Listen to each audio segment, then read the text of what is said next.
Magandang araw mga ka-DIY. Ayan, mayroon pala akong inaayos na ano dito. Electric fan. Stand fan to. Bali yung naging problema nito mga ka-DIY, yung naging sintomas niya bago ko pinalitan ng stator. Ano siya? Umaandar yung number 3 lang, pero kailangan tulungan paikutin yung shafting, yun, naandar siya. Pero pag hindi mo yung bubuksan lang yung switch, hindi talaga siya aandar. Yun ang naging sintomas niya. Pag kasi pag capacitor yung sira, alam ba, capacitor, kahit saang speed yan, aandar yan pag iniikot dito. Pag capacitor yung sira nun, aandar yun 1, 2, 3, pero ikutin din dito. Ito kasi ang nangyari, number 3 lang yung umaandar, tapos walang ugong. Ayun, kaya ang ang nasira nito pag ganun mga ka-DIY, itong auxiliary winding, itong winding na kinakabitan ng capacitor. Ito kasi yung starting winding, yan kung tawagin, auxiliary winding. Yan, ito yung nagpapa-start ng electric fan. Yan, kaya pag naputol to, wala, di mo mapapaandar yung electric fan pagputol yung winding niya. Ayun, bali yun lang mga ka-DIY. Baka maka-encounter din kayo ng ganyang ganong sintomas sa electric fan. Ayun, bubuuhin ko na to kasi matagal-tagal na rin to sa akin. Pina-rewind ko pa kasi to dahil special yung stator. Ayan ang nipis. Walang stock sa mga bilihan. Kaya pina-rewind ko, maabot ng 1 linggo bago ko nakuha.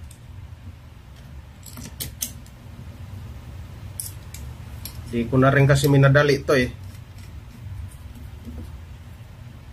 Hinayaan ko na lang kung kailan mag-text yung gumagawa. Di rin naman minamadali ng nagpagawa.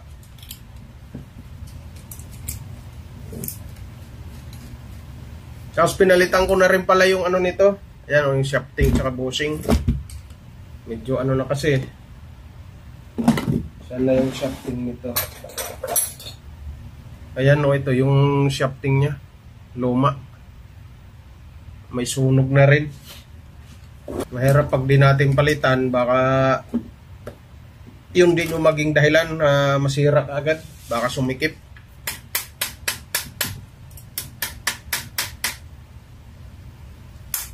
Ayan, ganyan lang pag-align mga ka-DIY.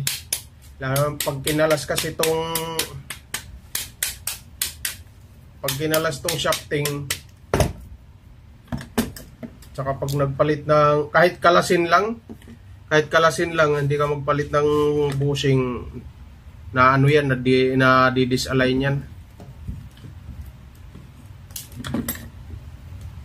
Ayan, bali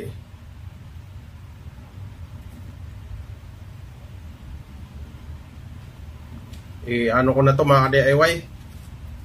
Ayan, testing muna natin.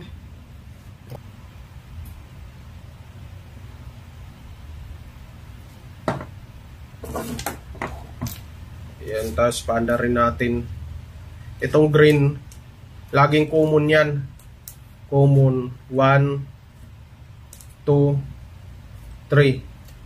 Ayan, ito yung sa speed, ito yung common. Ayun, i-testing natin. Sa speed number 1 tayo mga ka-DIY.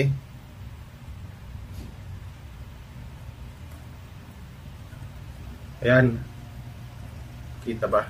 Ayan.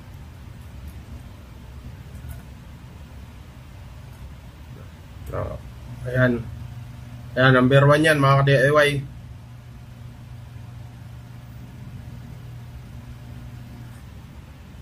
Yung number 2, black. Ayan. Tapos yung red, number 3.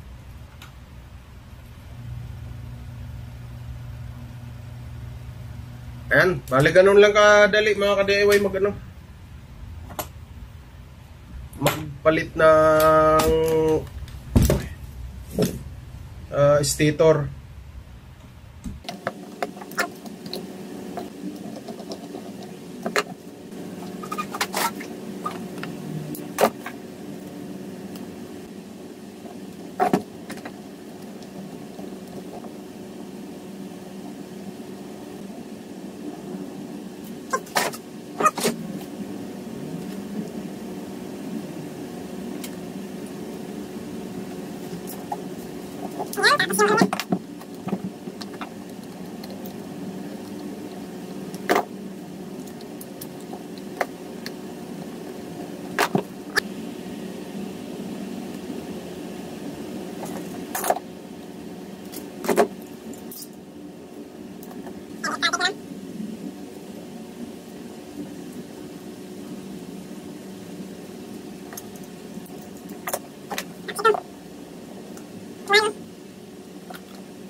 Ayan mga ka-DIY, naikabit na lahat. Yan, ganito pala ako pag sinasabihan ko yung mga nagpapaayos na kahit di nadalhin yung kung ganitong stand fan, nahihiwalay yung niya. Di ko na pinapadala lahat. Yung bandang taas na lang pinapaano ko. Ayan no.